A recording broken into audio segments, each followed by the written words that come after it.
So last day, what we did is we looked at the different type of legal structures for organizations operating in the private sector, right? And there are six main ones that we are usually accustomed seeing. There are one or two others that I also included in the handout for today. So last week we looked at the first three. We talk about the sole proprietor, which is the easiest form and the most common form of business. Um, Generally, it comprises of a single person running a small type of business setup. You'll find them in the what we call the cottage industries. These are those that run out of households and require very limited capital to set up. So you're talking below $250,000, right? So this is your the barbers, the doubles men, people who might be doing stuff from home like clothes or baking or sewing or selling handbags, small business owners, right? Generally, sole traders, you all know this from PUB, they have that thing called unlimited liability. Need to be able to explain that. Unlimited liability means that the liability is not limited to the business, right? And it has to do with the legal identity of the business and the owner, right? The owner and the business in an unlimited liability type firm, they do not have separate legal identities, meaning that um, if the business is owing, right? Let's say the bank, like I go and I take out a loan to run my business, and the business not doing well. Pandemic come, sales drop, whatever it is, or selling doesn't seem to be in demand. The bank want their money, right?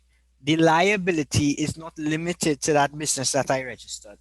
It can extend to my personal assets. So if I had savings inside of that bank in some kind of safe, in a fixed deposit or in some mutual fund or something like that, and I've been saving that there since I was in my teens, and I am owing the bank for this business loan, they have all rights to go inside of my savings and take out the money for their loan, right? Because my business form is an unlimited liability type structure, right? There are advantages of running a sole trader organization in the sense that your decision making can be very fast, where the type of product you're doing is probably service oriented. You might be able to deliver a better service as opposed to if it was a bigger size company. Like, for example, what I'm doing, right? I'm registered as a sole trader. I would have more direct contact with my customers, with my students, with their parents, in comparison to probably a bigger school that might be actually doing full time day classes and then still offering lessons. You mightn't have that kind of contact with the owner of the school. The owners of the school doesn't necessarily even have to be in there to teach. They might have financed it and they get people to run it. So there's not that personable contact with the customers and the owners of the business. The sole trader gives you that option. It also allows you to be a bit more flexible in terms of your time, right? That's why most people, open these types of businesses. Your disadvantages, for obvious reasons, is the unlimited liability. And one thing you'd realize if you do get into that type of business is your time, right? For example, on Saturdays, I start at 9 and I finish at 3:30 back to back, right? One class after the other. I have no Saturdays. Sundays I also do one or two private students. So I have one free day, which is a Friday. And that's not technically free because that's the day when you had to go and do all your runs for, home and pay bills and all that kind of thing. So time is something that a sole trader gives up because there are no employees. You are the employee, right? Another example, I was telling somebody the other day, a dentist or doctor. This thing that's a real good profession. But a dentist or a doctor, unless he have other people working for him, if he's the only person there that's running his practice, he doesn't have the luxury of taking a paid vacation. Because when he's on vacation, the practice is not running, right? He earns no money then, right? So he cannot say, well, I'm gonna do a Euro trip or I'm gonna go to South America and get and rent a motorbike and drive around from state to state for the next 6 months. Unless he has a lot of money set aside from fixing people's teeth, he's not going to be able to do something like that. So that's one of the trade-offs to the sole trader, and that's what brings it to the other type of legal form of business, which is the partnership. Partnership now still has the unlimited liability, but now you can have from 2 to is it 20 members? I think 50 in the case of the bank, I right? think it's 20. 20, yeah. The banks are a bit more. You can have more in the banks, like if they do the like those credit unions and cooperatives, but 20 for normal people like you and I, right? But again, unlimited liability, the benefits of it is that now you could split some of the responsibility. Somebody might be able to hold on while you go on vacation. So you'll find like lawyers as a perfect example of where partnership will work. Doctors as well too. Sometimes you go to a doctor office and you'll see they have a peds. They might have two general practitioners. They might have one specialist. So it will have a point in time where one doctor could say, well, guys, I take my family on a vacation. The other GP will hold on the fort while I'm gone, right? So the partnership allows for that. It also allows for responsibilities to be shared, right? It's not always going to be one person in the sole trader.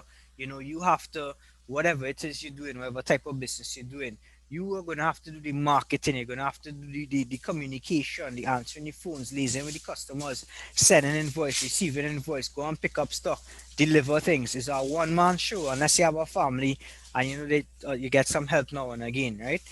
The disadvantages with the partnership, it lies along the fact of the decision making and the autonomy. Some people like to be sole traders because they like to be in control. Where they want to do something, they don't need to wait for somebody else's approval to do so, or to try to convince somebody otherwise. Right? With the partnership, that's what tends to happen. Because now, when you're in a partnership, you need to get the buy-in of all the persons involved, right? You can't make decisions independently and say, well, guys, I saw I was feeling to do it, so I do it like that. Sooner or later, your partners might leave because they'll say that you're a bit too you know you're not consulting with anybody. So the next step up, we talked about this one last week too. That's why I kind of moving fast, and you all know these. It's your limited companies. Your limited companies. Alicia did a good job answering that. The difference between the public and the private is that what they have to do both the memorandum of association, the articles of association, right? The memorandum of association is looking at the company's relationship with the outside world. So the name of the company, the address, what it's about, the mission, vision, and objectives of it, right? The statement of the liabilities of the shareholders, right? You need to state that is limited.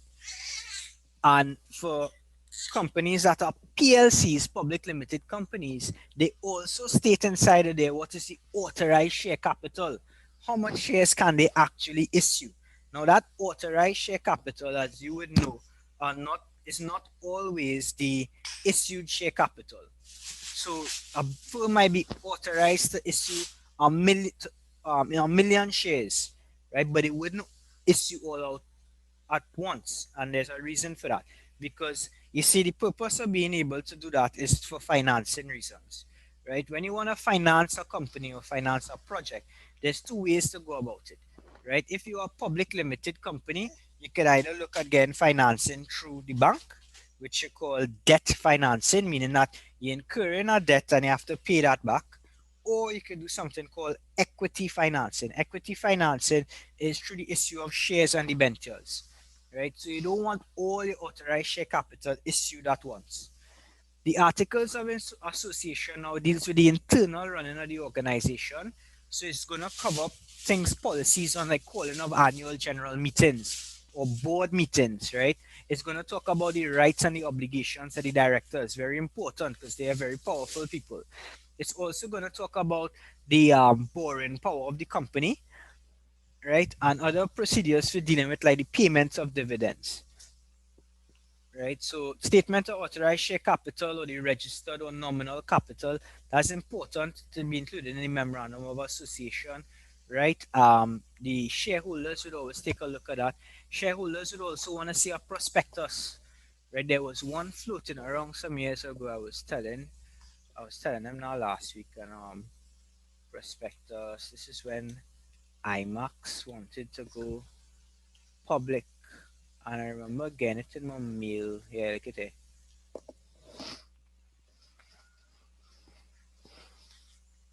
Right? So they had sent this out. They wanted to go public. They wanted to expand. When you get a chance, you can check it out. right? So this is what a prospectus looks like. This is your Digicel IMAX, right? They would state what they want to do basically, right? This was in 2018, right? So you could have applied here for shares back then, right? So you see offering 3,088,373 ordinary shares, right? And they will give you the offering here, public offering price $10 per share.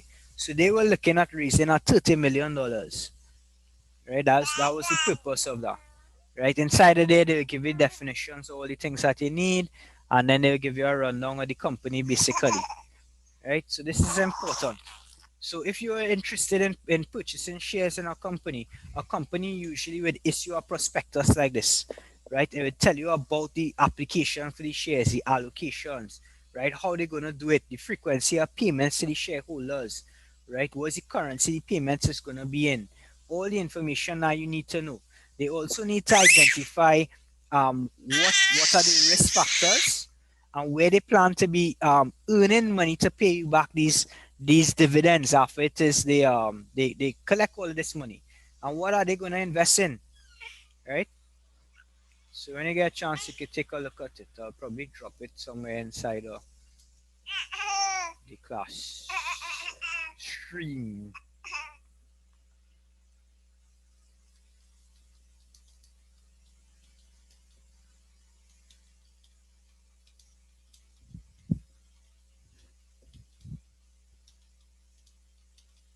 It's always good to it's always good to kind of have a lot of things like this, right? Because you get to see the business operating in the real world, and then it's easier to write for A levels. You had to write plenty. Right, your 2 marks ain't gonna be 2 lines anymore. So here now I broke up the private limited companies. So private limited companies, incorporated organization, here they have the limited liability. So your money that you're putting into the business in terms of shares is a bit more secure in the sense that when I say secure, your personal assets is secure, not the money you put into the business. You could only lose what you put into the business. Yeah. The management for a private limited company generally would consist of a small group. You find private limited companies are usually family owned companies, so a lot of the supermarkets in Trinidad are like that. The Mirage Better Deals, the Extra Foods, right? What again? Food baskets and these places, they are not public limited companies. We cannot go on the stock exchange and buy shares inside of there, right? They are limited liability companies, but they are private limited liability companies. You know, a lot of other places too, Kamos Mufflers, who again comes to mind, boy. Um, Schools and thing too, like calling places something that I might have interacted and worked with before. SBCS is a private limited company. SAMS, all those private educational institutions, they are private limited companies, right? Run by a small group of people, usually like friends or family and family, right? It's usually a family owned business, right? A lot of those businesses in the automotive sector, unless it's like a Answer Car Motors, Lifestyle Motors, or something. Only those are public limited because they are underneath Answer group of companies, right? So characteristics, the capital is basically from the private individuals. You have limited liability, right? The shares cannot be um, traded on the stock exchange, and you cannot give up your shares or sell your shares without the agreement of the other shareholders, right? The name of the company always has to have the word limited in it, and you must register the company with the company's office. Yeah. The advantages of it though is that you have the most important advantage is the continuity of the business. You see, with the sole trader and the partnership, they tend to dissolve if something happens to one of the owners, right? The continuity of our sole trader is always very suspect. It's based on their health and their ability to continue doing what they're doing. If they are not well, then the business would cease to exist because the business relies solely on them to continue operating, The disadvantages of the private limited is that the capital is still limited because the membership is up to 50, and past that you can only go to the bank for financing, right? Other than that, there's a limited amount of privacy for these type of companies because one, they have to have their financial statements audited by external auditor, and they have to provide these to different government agencies on a yearly basis, right? And then the selling of the shares inside of the private limited is only restricted to right within there, and you need the approval of the other shareholders to do that. This is where the public limited company comes into play. And I always talk about Facebook. Facebook went public, I think it was last year, right? And they did that so that they could raise more funds, right? They could raise more funds in order to expand their operations.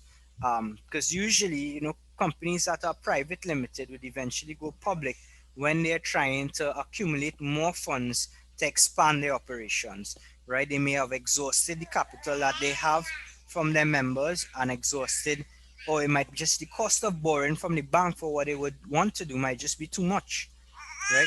So the other alternative is to look at going public and issuing shares, right? Characteristics of these: minimum 7, but there's no limit to the maximum number, right? The shares will be traded openly in the stock market. They have to register the company with the company's office, right? Advantages: easier to obtain finance, right? The shareholders, they have limited liability. You could only lose what you put in your shares. If Facebook go bankrupt tomorrow and I only have $2,000 worth of shares, I could only lose the $2,000 that I put in Facebook, right? They can't come and take my car, my house, my dog, my fish, and my family, right? To do it like that. Um, the other thing is that the company, when it goes private, they're able to grow, and that's why Mark Zuckerberg did that, right? If you look at Elon Musk and some of his companies as well, the whole reason for these things going public is to be able to grow and expand. I mean, look at SpaceX and Tesla. They need ridiculous amounts of capital in order to do what it is they're trying to achieve. So for that reason, they have to be public. You understand? I saw a meme. I saw a meme the other day, and it was saying if you took your college money, your university money that you was gonna spend on schooling to get a degree or something, and you had put that in Elon Musk's company, Tesla or SpaceX when it just started. Now, which would have been, they saying, like if it was 4 years ago, you probably would have had enough money to go and start your own company altogether. It's a funny meme. It's true because cost of education is really high.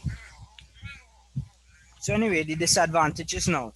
The legal requirements to get a public limited company is a little bit much. It's costly and it's time consuming. It's costly in the sense that you may need to get a lawyer because there's certain parts of the agreement that you need to have done. It also requires the accounts of the business to be made public. In my accounts class on Tuesday, I was showing the students the annual report for Massey. And we even look at FCB as well too, because they are a public limited company, right? So they are required to provide public accounts. So anybody could go like this and pull up the accounts, and you would see everything.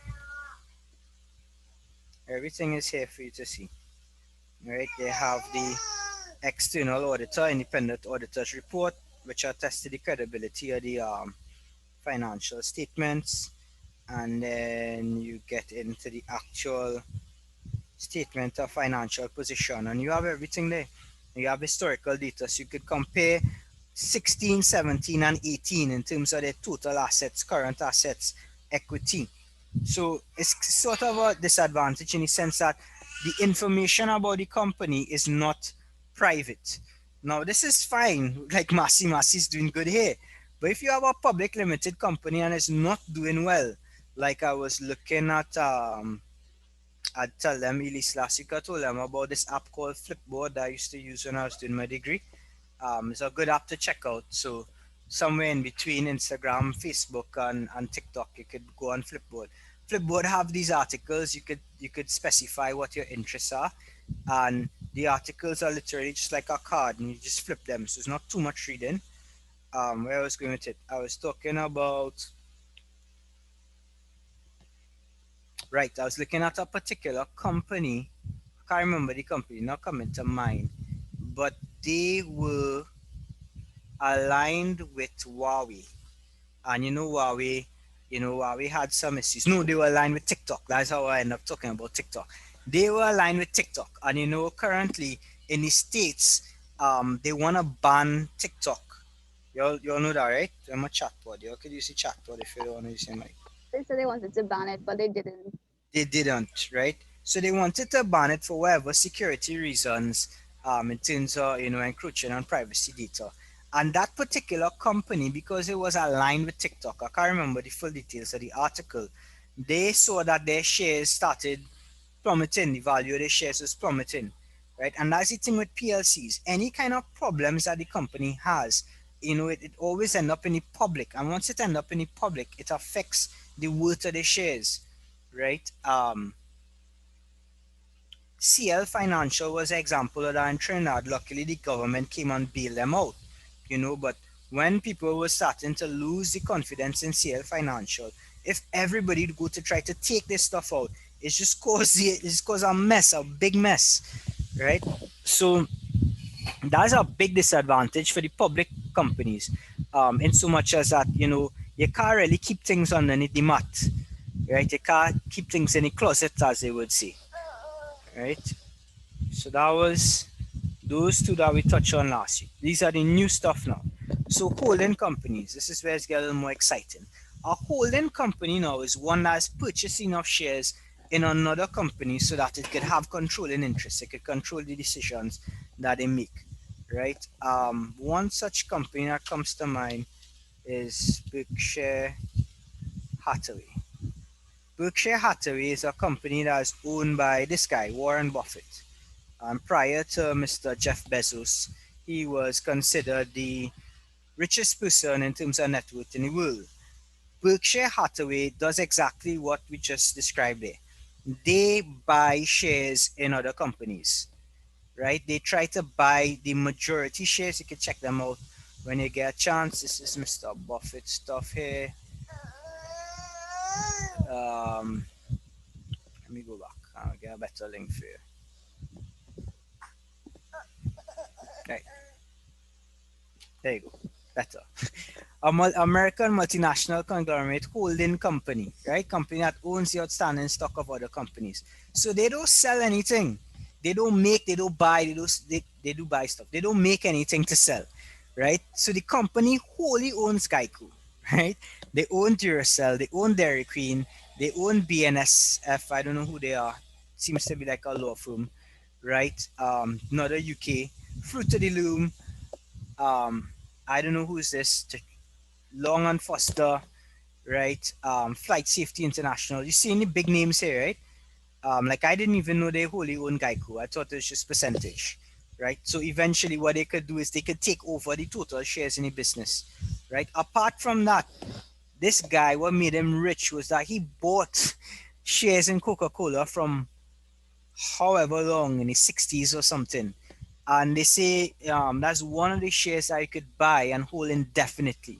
Coca-Cola shares have never, ever, ever, ever plummeted.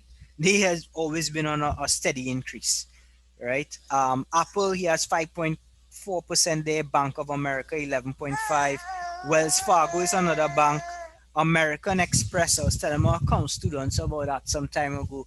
When you hear the word money order or traveler's check, that's American Express. You all probably would know that now. It seems as though that's a bit outdated. Nobody's used that anymore. Um, what else? 2016, they acquired a large holdings in major U.S. airlines, Delta Air, Southwest Airlines, American Airlines. Well, I guess things not going too good with the American Airlines now, given that how borders are closed and stuff, right? So that's what a holding company actually does, and that's why I like examples because now that's gonna stick with you. Remember, I tell you about Berkshire Hathaway, And because you have these big names inside of here, you'd realize that basically all they do is they take the earnings that they make from the dividends from these, and then they go invest in other portfolios. You know, he doesn't only do companies; he does indices as well. Indices is like, you know, how to explain that? That's like stock, but stock in terms of a couple different industries. Then, right? A couple industries. Nice. So that's what a holding company essentially looks like. So we have a holding company here in Trinidad. It's called Trinidad Petroleum Holdings Limited, and here they have four subsidiaries: the Heritage Petroleum Company, Paria Fuel Fund, Guaracara Refinery, and well, what used to be Petrotrin. Right? So generally, holding companies they form to take over the controlling interests of other companies, and why they do that is they might invest in other companies to mitigate risks, right? And that's what if you listen to Warren Buffett and you know some of his ideology in terms of business, right?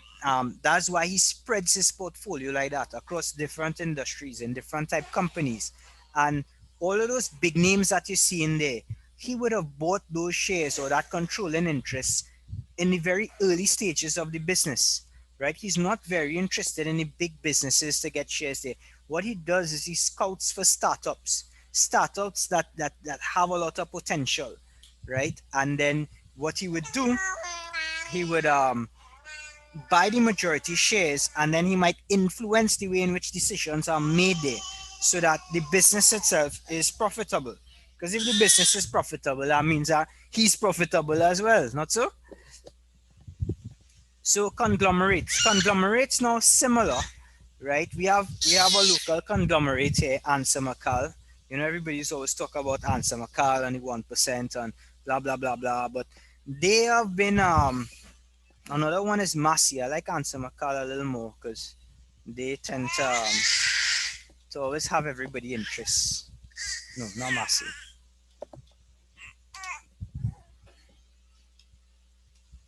Right? Ansa McCall. I think I included it in the notes. Look at this. These are the sectors that Ansa McCall operates in, right? And this is what um, conglomerates are all about. This is why they're successful, because over the years they have established themselves in several different industries, right? Um, autom- Automotive, you know them, a lifestyle motors, and a couple others. Who else we have inside of here? All of these are brands that they bring, right? Honda, that's Diamond Motors. Mitsubishi is Diamond Motors. McInerney Motors is Ford, and Burmac is a separate group. Land Rover, CarMax deal with the sale of used local vehicles, right? High-end vehicles they do. The Jaguar, Fuso is for trucks, right? Apart from that, they enter beverage. Biggest beverage. Whoa, Answer McCall. Carib, Carib Brewery, right? I didn't even know that they had the Florida Bay and Grenada breweries. I was aware that they bought a brewery somewhere in the States. I wasn't sure where. They also into construction, right? In construction, we have ABS, Answer Coating, Berger Paints. All of these are part of their subsidiaries, right? Distribution. Here we're talking about where they would send stuff up the islands, financial services. Here they have a lot. They have Answer Merchant Bank, Tattle, Brydon's, right? Even in manufacturing as well, right? Manufacturing, we're talking here. This would be more in the Point Listos area and stuff, right? Answer Macal Chemicals, Answer Polymer, Carib Glass, EISL. These, I think they deal with gas, right? Yeah, propane gas and all the gases and stuff that you'd use in cooking, welding, those kind of things. They have their service sectors, right? Real estate, right? And again, the drift where we're going with it, right? Media. I don't know who's media. I know they have a big presence. So, okay, look at that. I didn't even know that. Well, look at that. I know they have a big presence in Barbados as well, right?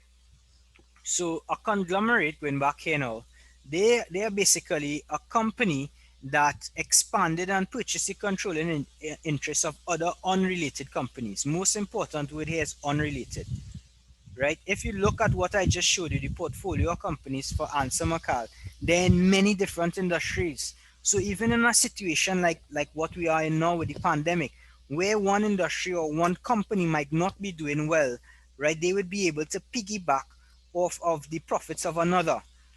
And that's the whole reason why when companies expand, you find that they diversify. They will not stick in that one mainstream type of business. Yeah? You see here, I talk about it spreading risk. One sec.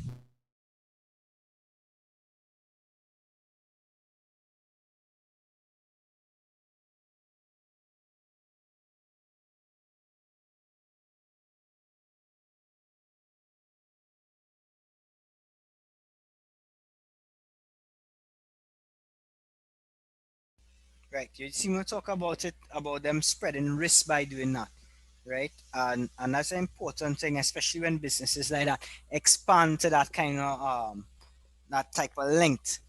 Right. They want to ensure the continuity of the business in the long run. Right. So when you get a chance, you can take a look at it. It's important to know all these little examples and stuff because it allows you to add more meat on your bones when it is your writing responses to your questions, and also help sometimes when you have case studies. The holding company versus the conglomerate, right? The main difference between the two is that the holding company is not involved in the day-to-day operations of the subsidiaries it controls, right? They own the majority shares, but they're not there to say, well, do this or to do that, or um, let's hire this person, fire this person. No, the holding company um, is there just with the majority of shares controlling interest in that sense. So they may have some influence at the board of directors level, but not in the day-to-day operations of the company. A holding company, however, could become a conglomerate, right? But only if it expands and take over controlling interest in unrelated firms, right? It must be unrelated firms. So, for example, if Trinidad Petroleum take over a company like Swimcoal, right? That's two unrelated industries. Understand? Now we considered a holding company going to a conglomerate. We also have associate companies. This is like when they control like 20 to 50% of the shares in another company, right? Next big one, legal structures, cooperatives. There are many types of cooperatives. The main ones being consumer cooperatives, producer cooperatives, worker cooperatives, financial cooperatives. Consumer cooperatives are there ready to help in terms of getting better prices. Producer cooperatives usually are more like agricultural cooperatives. You have many of them in Trinidad, and they help the local farmers to do more bulk buying or to negotiate better rates and stuff for them, right? Worker cooperatives, you will find that in places like um, those type manufacturing plants and stuff. You might have that like with NFM. They might have their own little credit union or cooperative there for the employees, right? And they would buy stuff. They might buy stuff directly from NFM, or they might buy from other places in bulk so that they get a better rate. And the most popular one is your financial cooperatives, right? Which are your credit unions, right? You have a lot of credit unions in Trinidad. Um, Generally, for all of these different types of cooperatives, the members are the ones that are enjoying the benefits of being in the cooperative, right? You must be a member in the cooperative. Another important point is that the cooperative relies on the contribution of the members. It's only because of the contribution of the members the cooperatives exist and could provide the service that the members want, right? So the advantages, I listed some advantages. The members have limited liability. You can only stand to lose what you put inside of there, right? Profit is shared among the members. members have a say in the operation.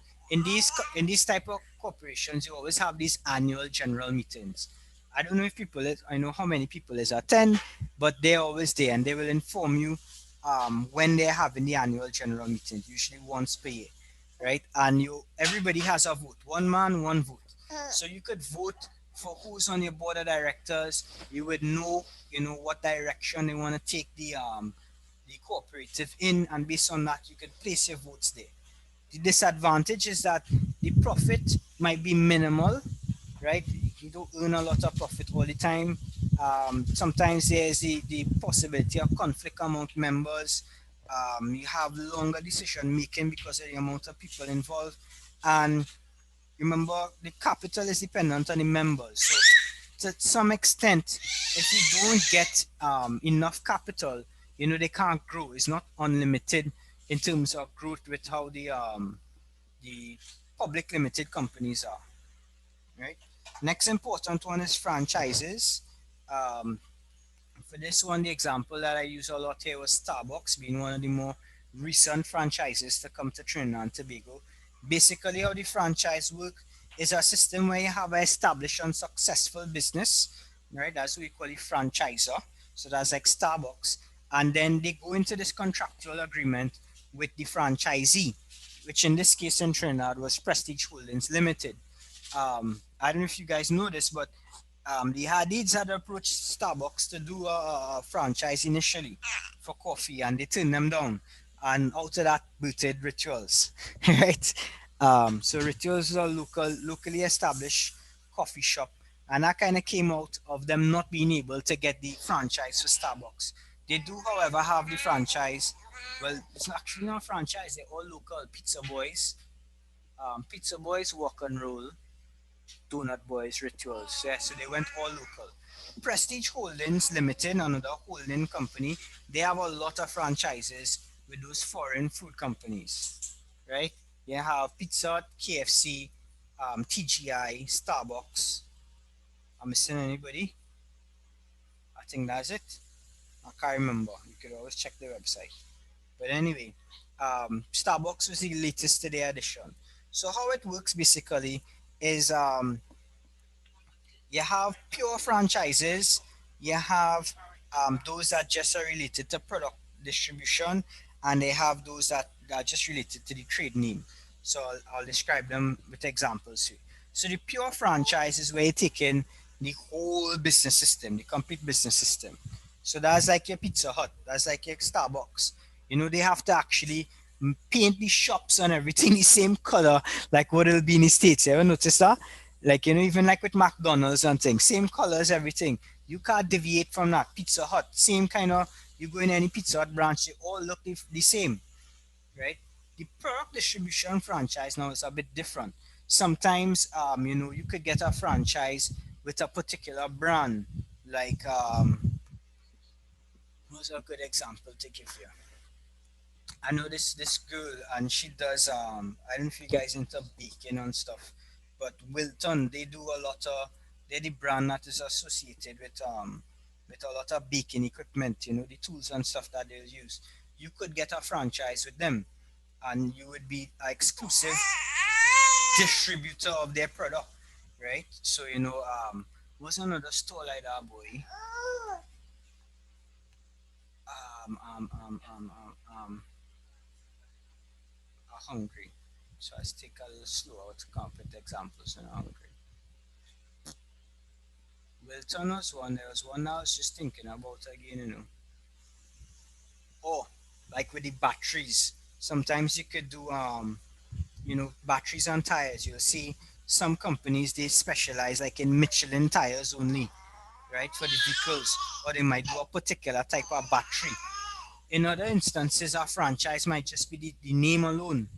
You're free to do whatever you want, but you have the name. So like there's a automotive a part space there, not part space, it's more like a garage not too far from where I live, and I realized that they have a franchise with Mobile One, right? Mobile One does a lot of this signage and stuff, but it's not exclusive to Mobile One only. They get to use that name, they get to use that name, and they also get to incorporate their own name, and their own colors and stuff in there. It's not like the Starbucks franchise and the Pizza Hut franchise and stuff, right?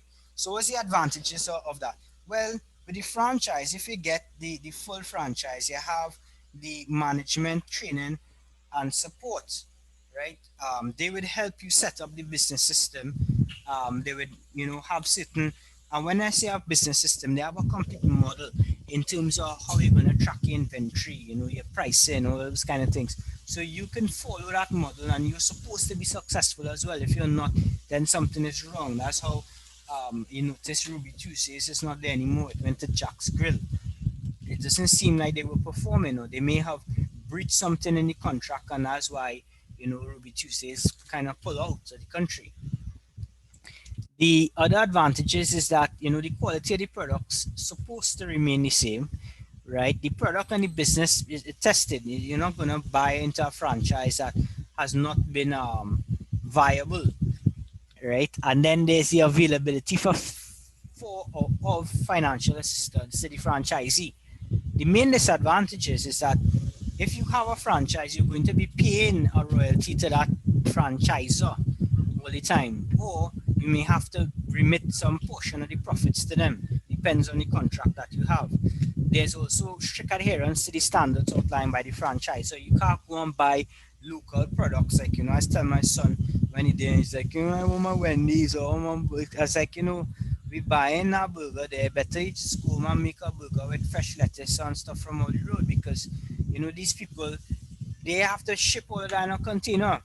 That's part of the franchise agreement. That's why like the buns and thing in Wendy's and in Burger King, they're not getting that from Kiss. They're coming in a container. They have to use the exact same things, right?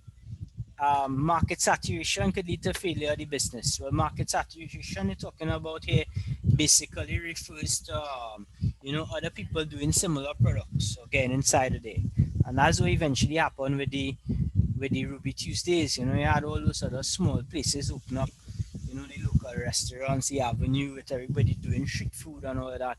Too much competition. So the business not making. Sometimes in the contractual agreement, you are required to earn a particular amount of revenue to keep the franchise. If you're not earning that revenue, they close it down because you will give the franchise a bad rep. Another one now we have to look at is joint ventures. Joint ventures are very similar to partnerships in that it's two companies or entities coming together to achieve a particular objective. The main difference though is that this one is for a period of time. It's only for a period of time. Once they achieve the objective, the companies cash out, they take their profit, they split it, whatever, and they be on their way. Right? Also during the joint venture, the both parties is continue their original operation separately. So whatever they used to do before, they continue doing that. But this joint initiative, they pool resources together, and resources here could be both financial and human resources and technological resources in order to achieve whatever objective they're trying to do. Now, you usually have to have an agreement drawn up long before the venture happens. It would touch on things like capital contribution, sharing of profit, how they share the revenue, expenses, the control of the business, and things like that. I have some examples here, some good ones. Hulu, you all know Hulu is one of those streaming apps, probably not as popular as it used to be. Used to see it on those smart TVs. You all know it? Yeah. Right. So Hulu was a joint venture between NBC and ABC, right? NBC is actually they call Comcast, and ABC, Disney ABC Television, as a Walt Disney company, right? Walt Disney is another example of a conglomerate, people operating in different areas, right? They came together to make this video streaming application or website. This was in 2008, right? And this allowed people to stream content on their computers. Now they needed to do that because look at it. These are two TV stations, right? And look at what TV has evolved to now. I mean, I don't have a TV in the house. There's no TV in my house. I don't think it's by circumstance. I guess it's by choice. One, we hardly ever home, and when we are home, well, I was in past. When we are home now, everybody always busy. I either always teaching and wife always baking or doing something. My son have his devices. He have his tablet. He have his phone. He have the computer. He have the laptop, and you stream everything. There's Netflix, so we have Netflix on the phone. You have the other streaming apps. So traditional mainstream TV. I had cable, and then I was like, the TV went on the bomb. That's why I have no TV. It wasn't by of choice. The TV went through, and I was like, I don't see the need for me to have to go and put out a 4,000 or 5,000 to buy a TV. It doesn't get the set of use anyway, right? He has his tablet. He's used his tablet to watch whatever you want to watch on Netflix and thing. There's the computer. The computer screen is big enough too. If you want to watch that, you watch that, and that's it. But all that to say what was that ABC and this other TV station, they realized that the space was changing. They realized that that space that they used to dominate before, right, in terms of TV programming and having earning revenue from advertisements there on the television and infomercials and thing. You know, that's gonna change, right? This was in 2008. You're talking about 12 years ago. They realized that that was gonna change, and that's why they came together and they say, what? Let's pool our resources together, right? And they came up with this streaming application, and it became a huge success. I mean, I don't know how they earn funds from it. I've never used it before, so I don't know if it's a paid subscription, but they seem to be doing pretty well, right? And as I said, once it's set up and it's running, they go back to the normal. The ABC didn't stop operations, neither did NBC. Probably was a matter of not only capital contributions but sharing the workload in terms of human resources. Another famous example is Kellogg and this other company called Wilmar International Limited, right? They went into this joint venture to try to expand their presence in the Asian market, right? And that worked out well for them. With both of them coming together to do that, they were able to extend their distribution and supply chain right into the Asian countries, and that meant additional earning for both companies. And again, it might have been expertise, right? Wilmar might have had a better reputation in Asia than Kellogg's did. Kellogg's is a American brand, right? A local example I have here, TSTT and E-ITCOT. You all may not know about these, but this is, how you have the industrial parks, the e-tech parks.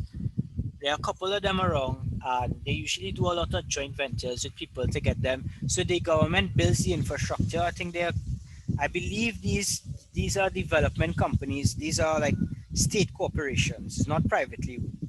So what they do is they build these industrial complexes, and then they invite people to come and take up space in them. They also provide joint ventures. So this is one. See if I could just hit this link and pull it up.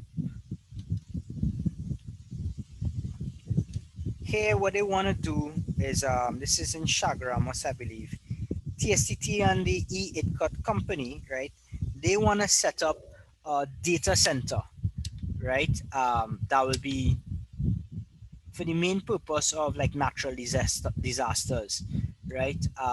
Basically, it's supposed to provide is a data center that will be kind of impervious, as I say, impervious to natural disasters, equipped with a UPS, fire prevention and suppression technology to ensure secure and controlled environment for the data and server infrastructure of Tobago's businesses, right?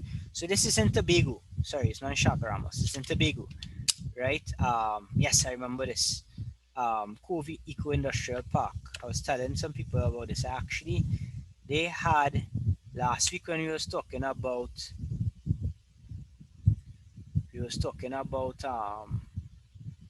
team angel investors and joint ventures, and this was the place. Look at it. I went to these people once with a friend, and they had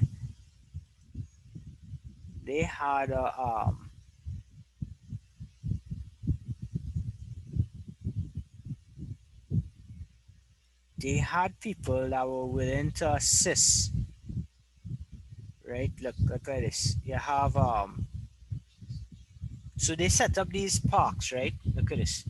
And they provide these things to encourage people to come on and run businesses there, right? So they're trying to push, the manufacturing sector in Tobago. So they create these parks, a space, right? And they provide, make sure that you have all the amenities that you need.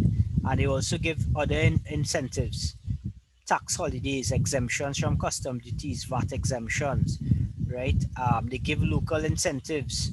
You get grants. This is what I went for. I was looking for a grant, and I was specifically looking at the food production. I think I was saying Kristen and Avisha about this last week, right? And this was one of the places that had that type of facility available. But anyway, why enter? Why do firms do joint ventures? Is allow for expansion using other people's resources. You might have the money, but you might not have the staff. Or it might be the other way around. You might have the staff and the expertise, but you don't have the money, right? So you could find some kind of common ground where you and another company, would be able to work together. Another thing might be distribution channels, right? Um, I might already be established here in the Caribbean. An American company might want to introduce a product into the Trinidad market. So they run a joint venture with me, right? I already have the distribution channels, right? Other firms might take joint ventures because, they have the funds and they just want to diversify their product line, right? In other instances, they might lack the technological expertise and competence, right? And then, well, the other main thing is share the costs and the risks. You don't want to take all the costs and risk on by yourself. You have an idea to do something, right? It's like the same example I give you with the cut thing in Tobago. They build the infrastructure and they put it there. You think that the Tobago House of Assembly, after they don't spend all that money and build the infrastructure, they themselves want to go and take money out of THA to go and set up a government farm inside of there? No, that's too much a risk on their end and too much a capital to put out. They already do the infrastructure, right? Now they would look to do joint ventures with people that could come and set up inside of there, right? And they might actually grow the food and they might work out something where, with profit split, you don't pay no rent to go on the place and we split the earnings, 60-40 or something like that, right? The advantages, let's talk about the advantages. Well, um, you could lower the cost of production because now you're going to be splitting the overall cost over more resources, right? The denominator will be lower. Kristen get kicked out. Kristen, you good there? Right? And another advantage is that it's easy to dissolve. You don't have to stay in there indefinitely. Right? When I went to Tobago for that, the offer that they had was that they stay for 5 years. They stay for 5 years, they loan you the money. You have to pay them back, start paying back by the third year, and then at the end of the 5 years they leave. And they have to get back all the money. And in some contracts, they might negotiate for more depending on projections of the business and stuff, right? Um, Greater access to resources and technology, right? Sometimes some of these companies, they might have the money, they might have the human resource, but they don't have the technological expertise. So you might have to join for that. The disadvantages, well, the thing. Usually, when it says you're doing things on that scale and you're involving other people, you could disagree. Decision making is always affected as well, right? And then you're giving up your independence. If you go into a joint ventureship with a company, you can operate like that's your company and say, well, hey, we're going to do so and so, or you're going to do this and this and this. No, you're going to have to now sit down at a table and say, well, I believe that we should take this course of action because such and such and such and such and blah blah blah blah. If not, we could find a compromise. All right, so where we at? We at 113. So I will stop with this for now. We more or less cover the entire private sector. I'm gonna throw dry. Right. Next is the public sector next week. I have a case study for you guys. Right. It's in Google Docs, so that's what you're going to work on for me. There's a case study, and I did an answer sheet for you. So you just open the answer sheet, you put your answers in here, and then you submit it back. Make sure you put your name. right? Nothing too difficult. Here you have a case study. It's about these brothers. 1999, Jason Bildwell and his brother Tim went into a partnership as building contractors, right? Construction industry. They named the firm Bildwell Enterprise. Jason had recently been made redundant and was able to invest 100,000 in the business. The maximum amount Tim could contribute to the investment is of 50,000. Jason insisted that they should have a deed of partnership drawn up. The business did well, specializing in construction, renovation work in private houses, and provided both men with a comfortable living for their family. However, in 2002, they were invited to tender for a contract which they estimated to be worth $1 million. Jason was reluctant to get involved.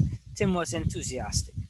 Look, Jason, we can't go on as we are, or we can start to grow. This is our big chance, said Tim. Jason shook his head. It is not as easy as that, brother. We would have to employ more people with the required skills to do the fancy tiling jobs, the exterior finish, and the decorative ceiling required by this client. And this type of skilled labor is not readily available. In addition, we do not have the type of high-tech equipment required to do the job. Let us call a meeting with the employees and get their input before making a decision, replied Tim. You are crazy, said Jason. Our present staff dislike work, must be coerced, controlled, directed, or threatened with punishment to get them to put forth adequate effort towards the achievement of organizational objectives. So I think we would be wasting our time. And this sounds very realistic, eh? Tim shrugged. When it came to taking risks, Jason was always the cautious one. He needed careful handling. Well, while you're thinking about it, let us examine our accounting records to assess our performance over this trading period. If we are going to accept this contract, we need to look at sources of finance. Remember, brother, we can't leave this thing too long. The tender has to be in 2 months from now, right? So explain the term deed of partnership. Again, don't let the English play with you. As a partnership agreement. List 3 important components of the partnership agreement. Explain 3 reasons why it is sensible for the Bildwells to have a deed of partnership drawn up, right? Name the economic activity in which Bildwells are engaged. Kind of talk about economic activity earlier on, right? Explain 2 negative impacts that each of the following could have on Bildwell's enterprise: human resource constraints, technological restraints. Right, so nothing too out of the ordinary. I think you guys are in a all right position to answer all these questions here. You're familiar with partnerships and what it involves. Again, pay attention to your keywords. There are keywords inside of these things that I need you to pay attention to now. Explain, right? The term.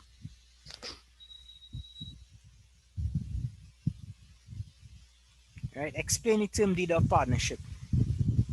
It's like, think about this. If you come and you say, sir, I don't understand what's a joint venture. No, explain it to me. How would I explain it to you? I might define it first, and then after I define it, I might tell you what it does do. After I tell you what it does do, I might give you an example, right? So although we say in 2 marks here, we want to make sure that you cover those things, right? A definition, what it do, an example, where it might be needed, right? You might have to use your discretion in terms of how you use that, but explain, explain to me how you make a stew. Well, you need to have chicken, or you could use any other meat. You need to heat the pot, add oil, add the sugar, allow the sugar to get a particular color. The color must look so and so and so. Explain, right? List, right? List 3 important list 3 important components. List 3, right? Not 2, not 4, not 5. List 3 important components of the partnership deed. Keywords, right? Explain 3 reasons, right? Why it is sensible for Bildwells to have a deal of partnership. Explain it. Just don't say, well, he need a partnership so they will know what's the profit and sharing ratio. Explain why you need to know the profit and sharing ratio, right? Name the type of economic. So this is not, look at, and you can look at the marks. 1 mark, name the economic activity. Is it primary, secondary, tertiary? Is it a service, manufacturing, extraction, right? The next thing is to explain 2 negative impacts of each. Human resource constraints. The brother telling him that. I remember I worked on the International Waterfront Project, and when they had to do the docking inside of the buildings, right, inside of the towers and Hyatt. Docking is where you do your your HVAC system, humidity, ventilation, air control system, right? HVAC they call that. Um, there were no people, nobody in Trinidad that was accustomed doing that. Nobody trained in that type of skill. They brought an entire group of people from Peru, all Peruvians talking Spanish, to do that. And they trained one or two people. They had some other people. They had some Indian workers from India, right? And they trained those people to work along the Peruvians. They didn't want Trinidad workers because just like my boy was saying here in this, they the waterfront project was done and held by a French company called Buis Bâtiment Limited, and they didn't like the work ethic of the Trinidadians. My job there was with a labor supplying company, and what I used to do was work with the engineers and provide them with the labor they need. So if they call and they say, Caston, I need to get two masons, an electrician, and a plumber, right? Usually, what will come after that? I do not want any Trinidadians, right? And they had a lot of foreign immigrants then working, a lot of Africans, Guyanese, people from Peru, Indians, different people there, because the work ethic sucked, right? You put on one brick, you sit down and smoke a cigarette. You put on a next brick, you stand up to drink water, and that's what they needed people that would work. But anyway, I stray away from what I was talking about. Human resource constraint sometimes means that you lack the resources in terms of human resource, people with the skill, and not only with the skill, with the right type of motivation to do the work. Technological restraints. You might not have the technology to do it. Um, Perfect example was Guyana for all those years. Even Brazil. When you do more stuff in terms of business environment and strategy and thing, they refer to there's a acronym that they use. They call them the sleeping giants. Brazil is one. India was one.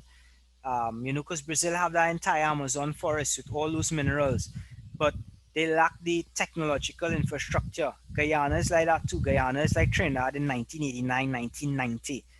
The ICT is not like Trinidad, where you would have internet and phone connection everywhere, transport system, telecommunications, even in terms of, like flights going in and out of Guyana, all of those things they're not present.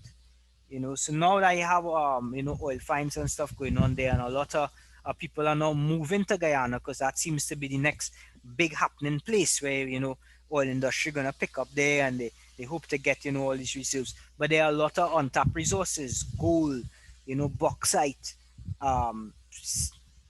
silver, iron, steel, lumber, the forestry. But sometimes they just have technological constraints. You know, um, Look at what happened with the pandemic and the Ministry of Education, right?